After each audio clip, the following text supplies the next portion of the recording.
Well, Jeanette, thanks so much for taking some time to hang with me today. I appreciate it. Thank you. Absolutely. I'm glad to be here. Yeah. So this concept of love is viral. I want to hear the story behind how you came up with it and why it means so much to you. Absolutely. I think before the name came about, there was the concept that I believed that in order to stop generational trauma and story and the a mother's conversations with herself about her body or the father's viewpoints on the world and the way it looks, we have to really get clear on what is true for us and what has been told to us through fable, through story, through generational lineage, or through advertising. And before we pass it down to our children, a lot of times when our kids ask us questions, we have a tendency to just kind of speak just whatever word bubbles pop into our mind. And a lot of times they weren't placed there purposely. They were placed there on accident. And when I had my daughter, I realized as I started to answer her questions, and she had very logical questions. One of the first that she asked me, she came home from school and she says, "Is it true that a boy hits you because he likes you?" And I said, "That is not true." And that's a good question because while he may not have the right words, that's not an appropriate behavior. Right. So don't think that if a boy mistreats you, it's because he has affection for you. So I was like, okay, think through this, right? And I got really good at practicing the pause, pause before I answer her, because I'm informing an entire belief system. Yeah, you could have just gone, "Oh yeah, isn't that cute? Oh yeah, slug him back." Yeah, exactly. Playful. Yeah. Wow. So okay, keep going. Yeah. One of the other ones was, she says, "Mommy, my teacher told me that sticks and stones may break my bones, but words will never hurt me." But that doesn't make any sense because I think words are strong. And I was like, okay, so yes, we have to be conscientious when we're using our words because they're very powerful. And I had all these insights. This is really funny. I had all these ideas as to the daughter that I wanted to raise. So I was this hardcore feminist. I had a job in corporate America. I didn't want her to believe she ever needed a man. So I wouldn't let her have any kitchen toys, cleaning toys. I wouldn't let her play with dolls. And then whenever we'd go over to a friend's house, she would immediately be drawn to those things. Sure, of course. But then she'd hold the baby and go, "Mommy, I'm loving the baby like you." Or, "Mommy, I'm making pasta like you make for me." And it made me realize, we're, even when we're selecting our messaging for our children, are we doing it by our own bias or are we doing it constructively? I did not want her having anything to do with Disney princesses, and she loved Cinderella, which broke my heart because I was like, oh God, always waiting for the prince to come.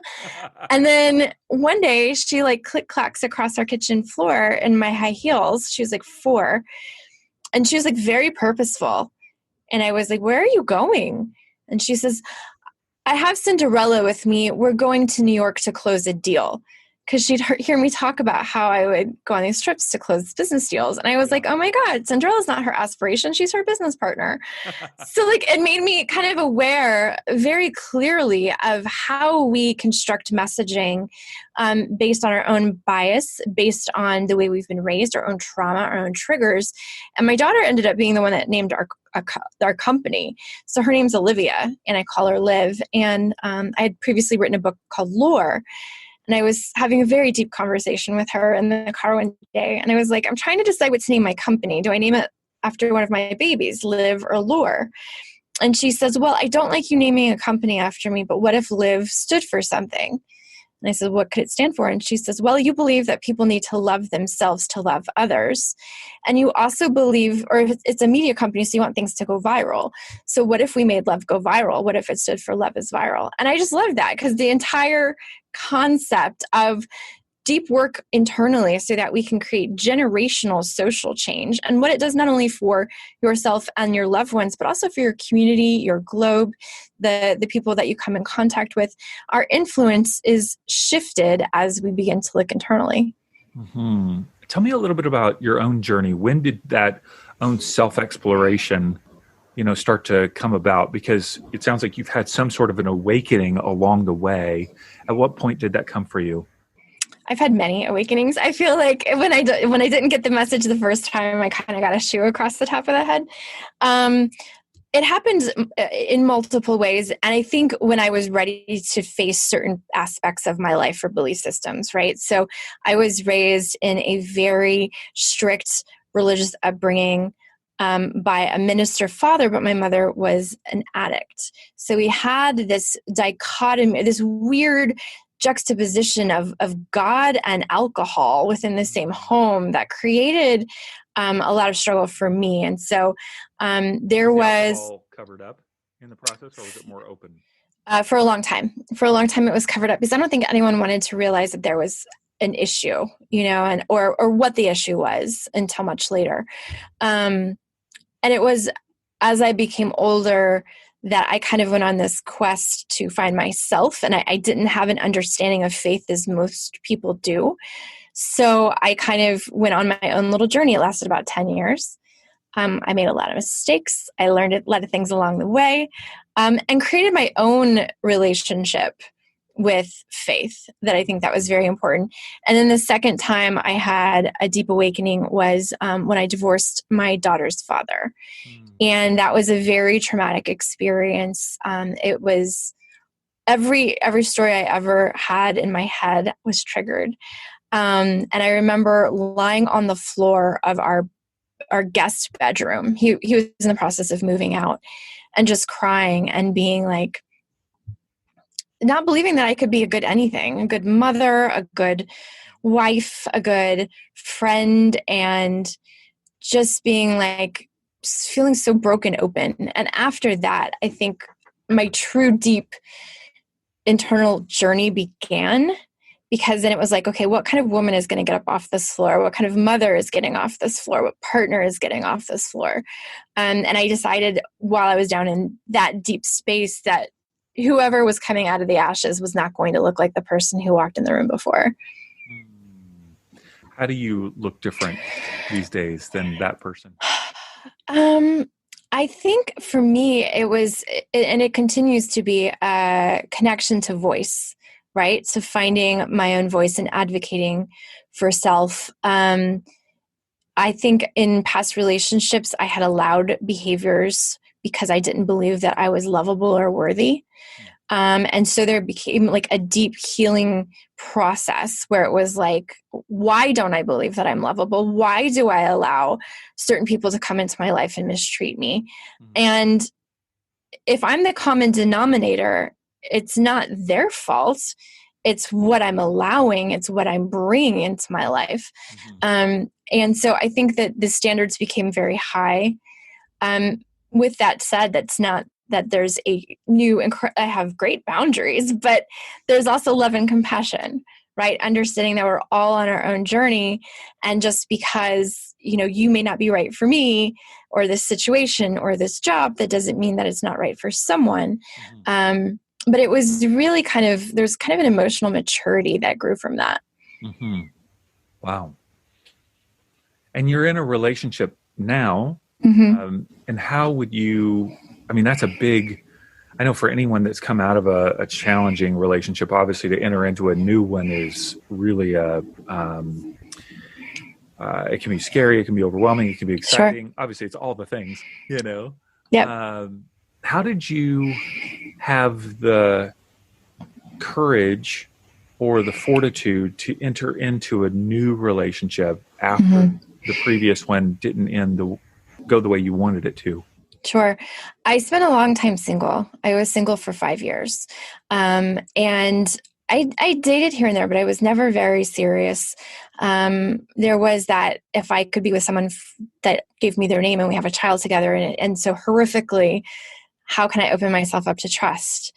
And so I think it had to become a different conversation, and one with myself, which was like, do you trust yourself? Do you love yourself? And are you showing up as a person of value? I think I had to figure out who I was as a valuable individual and what I brought to the table, because I think I was losing myself in previous relationships. And I have to say, during that 5 years, there was some of the people that I ended up dating or having friendships with, the men, I still hold them all in high regard because they each taught me something. It was almost like I had all these people come to me at various aspects to teach me a little bit something about what it was like to be treated well, how it felt to be courted, how it felt to be appreciated. And I think it was because as I was raising my own value or worth inwardly, it was being reflected. So the value and the high value people were starting to come to me. What was funny is that I ended up meeting my partner. It was about 5 years. I had decided to start intentionally dating, purposefully dating. So I was in charge. I made sure that I was like, if I'm going to bring someone else into my life and it's time now, they have to be good for me. They have to be good for my daughter. They also have to want to grow with me. And I dated 4 men intentionally. My partner was the 4th. Each one of them courted me, treated me like a queen. And then when I met him, it was really funny because I was writing my book at the time, and I had to write a chapter on relationships because it fit with this overarching theme of the book. Sure. When I turned in the chapter, my publisher was like, this chapter is terrible. Like, there's no depth. Everything else you have very deep. There's nothing here. And I was like, because I've never actually had a very healthy relationship. And they were like, then maybe it's time you figure out what that looks like and what you would do if you were in a relationship that was healthy. So I ordered all these books, and I was reading every well-known relationship therapist, coach, couple, whatever. And so I was writing out what ended up being the blueprint to my relationship. And I wrote this chapter, and as I started dating my partner, he came over one night, and I was like, I just want you to know that all these books about relationships and marriage and conflict and intimacy and anger and appreciation. And I don't want you to get the wrong idea. I'm writing a book. And so it's not like I'm reading these for you. I literally am writing a book about this. And he's like, you have a roadmap? And I was like, I guess I do. And he's like, I want to read it. And to have someone come back to you to meet you and not be like, oh my gosh, this is too weird. Okay, whatever. Threatened, overwhelmed. No, not at all. He was like, you are consciously aware of what you want in a relationship and how you want it to look. I said, yes. He's like, I would like to read that, please. And that became kind of our guidebook. And a lot of the practices I learned that I shared ended up becoming kind of the practices that we have as a couple, making sure that we're staying kind of aligned. So take me back to previous years. I'm very curious about this, where you are a self-described feminist, strong woman, successful in a corporate role, and yet there's something internally that feels like there's a lack of worth, right? A lack of value of some sort that's attracting or setting yourself up for these types of relationships. How does that work? You know what I mean? Like, how does that, from an outsider, you know, and for listeners who maybe are in that situation that are going, but Jeanette, like, look at your life, but look at you, like you're the one who says you don't need a man, and yet you're wanting this guy, and then like you have these ideals and these passions and these values, and then you're successful. Like, how does that all work together? You know what I mean? How does that come? It doesn't work together. That's the problem. I think human beings, we're such layered creatures, and it's very hard to say that, well, if you had this upbringing, you should look like this, or if you have this job, you should feel this way inside. A lot of times what we're activist about or advocating for are what hurt the most. And I think that's why I struggle when people are like, oh, they stand for this, but then they had this problem in their past and this problem in their past. And you're like, well, it's a journey. We're constantly trying to understand ourselves better. And I think for me, I grew up in a religion that was very patriarchal. Women we weren't even allowed to pray in front of men. We weren't allowed to take any type of leadership roles. I remember going to a wedding talk, and it was about how a woman's supposed to be submissive and subjective to a man. And it never rang true for me. I always was like, nope, that's not right. That's not right. And I was a thorn in the side of the people within my church, because I was always so willful was the word that was used a lot. I was very willful, but I had a lot of people telling me how to dress and how to look and what was appropriate and what was not appropriate. But even what's funny and interesting to me is that even as a preteen, a teenager, I had grown men telling me that I was either I'm wearing too much makeup or I'm wearing something too suggestive, or they sexualized me before I was ready.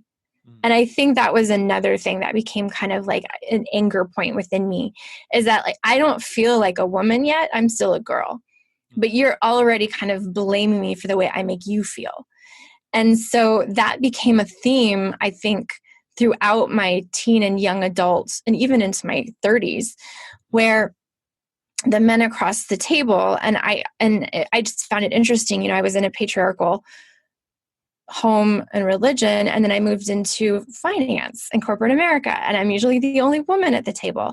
Still strong-willed, still willful, but still have people who were seeing me as a woman first, as opposed to having a brain. So I think that there was always this little spirit and spark and fight in me that was like, no, like listen to what I'm smart. Yeah. I'm valuable. And so I think I never wanted my daughter to feel that way. Mm-hmm. And I don't think I realized how deeply I was ingrained in that culture. Sure. And that kind of like activism. But yet I'd been raised also that I was supposed to be submissive and subjective in my relationships. Right. So it's weird because it's like what I'm fighting against, I'm also seeking, because what I know of love is that a man is kind of over the woman. Mm-hmm. So it's like this internal battle, like my nature versus the nurture. And I struggled with it for a very long time. It's funny because my ex-husband and I had a conversation, and we are in good terms now. In a conversation recently, he said something like, you're whatever feminism, bleh. And I was like, you helped make me this way. You know, like it's all these strong men that I had around me that were telling me what to do, that I was like, no. I became more resolute. But I also think that one of the things I had to divorce was the idea that all men are bad and all men want power and all men XYZ, whatever. Right. And be willing to open my eyes to, I think, and that's the really interesting thing through that 5 years of being single, is getting to know people, men as human beings and as kind, gracious, compassionate creatures, as opposed to some of the men in positions of power that I assumed all men were like. Mm-hmm. Yeah. In the same way that you wouldn't want men to treat you like you were just a sex object or something of that nature. Yeah. Correct. Mm-hmm. That is interesting. That is both of those are true. So, tell me the story of how you left finance then to start this media company. Like why, that's a big jump. That's a big shift. Why did you take that turn? There comes a time, I think, in your life where you don't feel like you belong somewhere any longer. And even though people are like, oh my God, that was such a huge jump, there was a buildup towards it, right? And through the course of my career, I worked with high net worth individuals. We managed, significant amounts of money. And I got to see the blessings and the curse of wealth and wealth creation. But I also got to realize the power that came with wealth. And I started studying social impact investing and why it was important for companies to invest in clean energy and women and all of these concepts that allowed people who had a lot of wealth to also provide some assistance to global issues. I started tracking corporate social responsibility and how important the corporate framework is for society and the way we view each other. So I was working with very wealthy people and putting their money to good work in a lot of cases. Some not so much. Some weren't as interested. Some found it fascinating. And through the course of all of this, like as I started to do more research and as I became a subject matter expert and started traveling the country and talking about philanthropy and social responsibility and how we can change, I think it was like that part of me who always wanted to advocate, who always wanted to make the world a better place, realized that I had a bigger, better platform. because of the shift that I experienced when having my daughter, because of all of the work that I was doing and research I was doing, I wrote my book. And the book came out. The company was very supportive of it. I've been a writer for many years. I wrote within our community for local magazines. So the company, even though I was licensed, allowed me to do these things, but they stopped short at, you may not do any PR. You may not do a podcast. You may not, you can speak for fees, but we have to approve each speaking engagement. So there was this place where it was like, we support you up to this place, but if you want to become successful at this, you have to leave. And it was about a 2-year decision. It took me about 2 years to work towards, could I do this? Would I do this? This has been my identity for so long, right? I was like, I felt pretty special having this really great title on my card, and it felt good, and I made great money. And there came a time where it was like my soul was dying. And I was like, I don't belong here anymore. I'm not helping. I have a bigger platform, so I'm going to take a bet on myself. It seems like more and more people are having those experiences and not just living with the internal death, but actually going, okay, I want to make a pivot. I want to make a change. I want to make a 1/3 life, half life shift, and as you made that shift, how would you describe Love is Viral then? How would you describe the media company? What do you do? It was, when I left corporate America, I knew I had a platform. I didn't know what it was going to become. I spent some time soul searching and testing out different business strategies. Was it going to be a yoga studio? Was my platform going to be a co-working space? Was it going to be a podcast? Knowing it had to be, of course, more than just the podcast, but what was it? And I kept being drawn back to the phone, because we spend our lives and live our lives through our phones. And I checked out teaching systems and retreats and all kinds of things, but I kept coming back to this space because we spent so much of our lives in our phones. And I knew that there had to be some type of content distribution system. And to me, an app, people talk about technology and how it's such a terrible thing. I think it's net neutral. I think if you use it correctly, it's a distribution system. And I decided at one point in time, it was several months in, that it was going to be a media company, that I had a voice and I had something to say, and I had a platform of people around me who wanted to join. Felt like a cruise director for a little while. So I'm like, okay, it's a media company, but what does that look like? Is it articles? Is it this? Is it that? And then when we decided on the app, I found a developer who had worked for Disney Pixar, who wanted to help create humane technology. Which spoke to that part of me who's like, let's do something really groundbreaking. Let's create a space, and there's other organizations and apps out there. But ours is very unique and very, you can feel the people through it. Like, there's very few spaces where you'll go where you can actually talk to a human being after an interaction through the app. So we decided we were going to use it as a content distribution platform, not just an app to have an app, and build from there. And a podcast to go along with it, of course, called Gold. Why did you choose the name Gold? So Gold, to me, was representative of like what we have within us. I thought of like celestial lights and gold and all of this stuff. Like, we have so much wisdom within us that we disavow. We don't trust ourselves. We allow external noise to really kind of guide us. And to me, it was like, how do we mine that gold? How do we excavate our gold and share it with others? And so it was just kind of a natural at that point. I want to go back to this concept of Love is Viral. And I started thinking about this after we had talked previously and the name of your company. And I started thinking, and this is just fun nuances to kind of play with, is, do we make love go viral? I mean, how much do we participate in it? Or is love already viral and we are joining love in the effort of, right? So one is kind of us making the initial push of love versus us joining love. I don't know. Have you ever thought through that, or do you have any thoughts on that at all? I love the question, and I'm like such a deep thinker that I think for me both are true. Like as you just asked me that right now, I think both are intrinsically true. I think it's what we give our attention to is the differentiation. I think that you can see it when someone creates a pay it forward moment, right? If you've ever been in a Starbucks and someone in front of you buys your coffee and you buy it for the person, everyone smiles and there's a sense of community.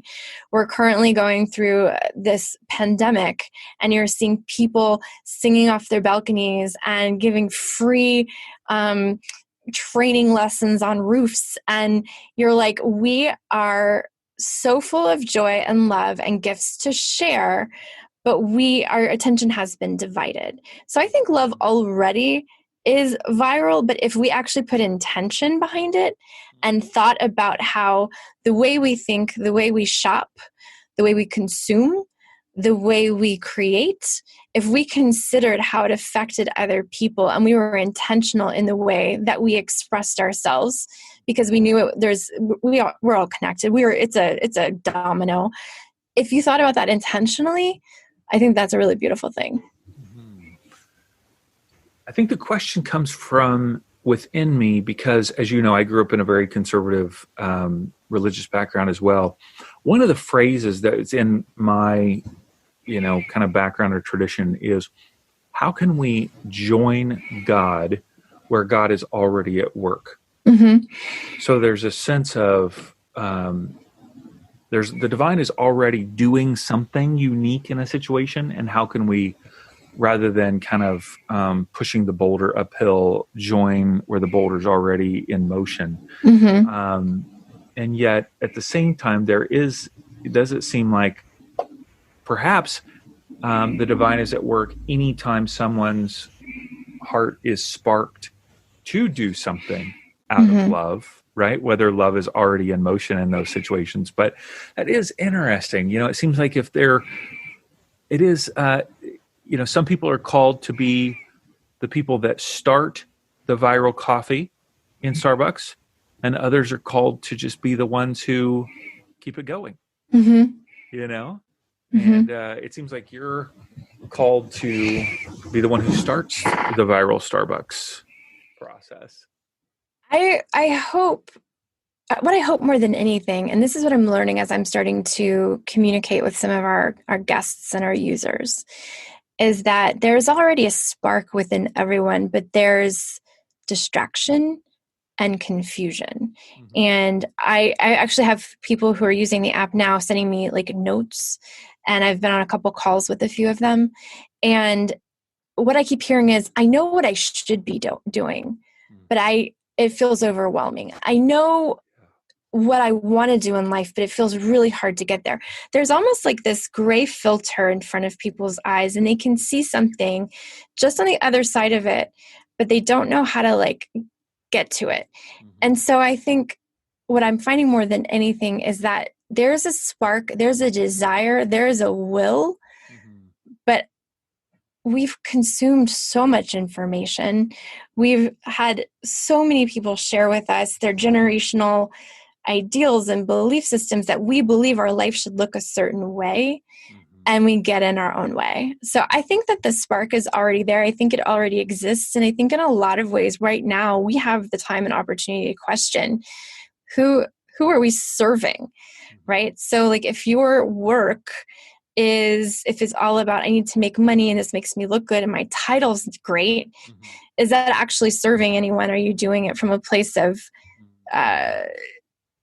desire or a place of lack, a place of success, or are you doing it from a place of like I'm serving others and I'm adding to the value within the world? And I think there are so many people who work out of fear, and they work because we need security. We have this fear of security, and no one is secure at this point. Like security has been a farce all along.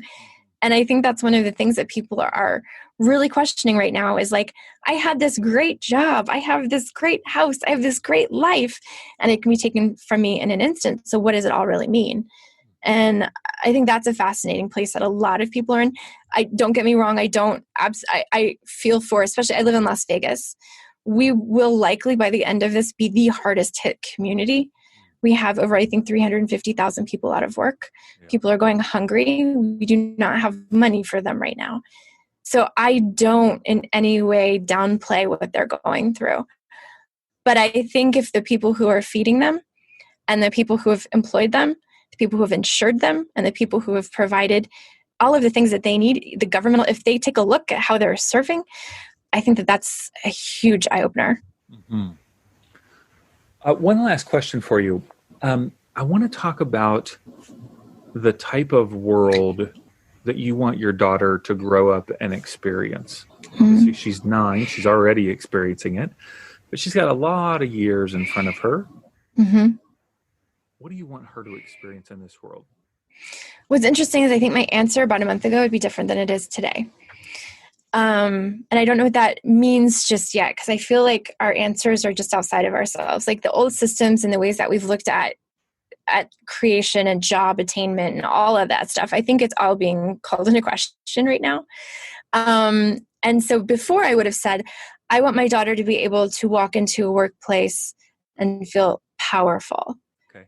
Not because she is put on power, but because she has such awareness of her value that she's never thinking about her gender or her background, that she's walking in because of, I'm smart and I have something to add. Because I didn't feel that way for a long time. Now, my hope for her is that she grows up to be a compassionate person who uses her intelligence for others. She is a very, very bright girl. And I was talking to her the other day, and she wants to be a scientist. We were talking about the virus. She's like, I wouldn't mind working on the cure for the virus as long as I don't have to touch any sick people. And it was really cute. But I think for me, I believe that we have a landmark opportunity to remake our world right now. I think that we have a chance to question our systems of power and the structures in play. And whatever comes out of that, I'm excited for what that could be for her, whatever that may look like. I just think that there's so much opportunity right now if we take advantage of it. Beautiful, beautiful. Your website is loveisviral.com. What an amazing URL. Was that just available when you went to get it? It was not available. It was very expensive. Okay. All right. I was like, my goodness, if that was available, I'm amazed. Yeah. LoveIsViral.com and JeanetteSchneider.com. Of course, the app is available on both platforms, Google, Android, right? It's on Apple. Apple? Is it just Apple? It's just Apple. We're trying to move it over to Android as soon as we can. Okay. All right. Just on Apple. LIV Pocket Coach is what it's called. And of course, your podcast Gold. So we'll link to all of those things in the show notes, as well as all your social media. But Jeanette, thanks for sharing and being just so vulnerable with your own story. I think that's so valuable for people who are processing, our own worth, our own value, our own desire to be loved and to love, and our own journey to kind of pivot in the midst of things not feeling like they're a good fit anymore. So absolutely. Your vulnerability and authenticity. Thank you. Well, thank you for having me. I appreciate it.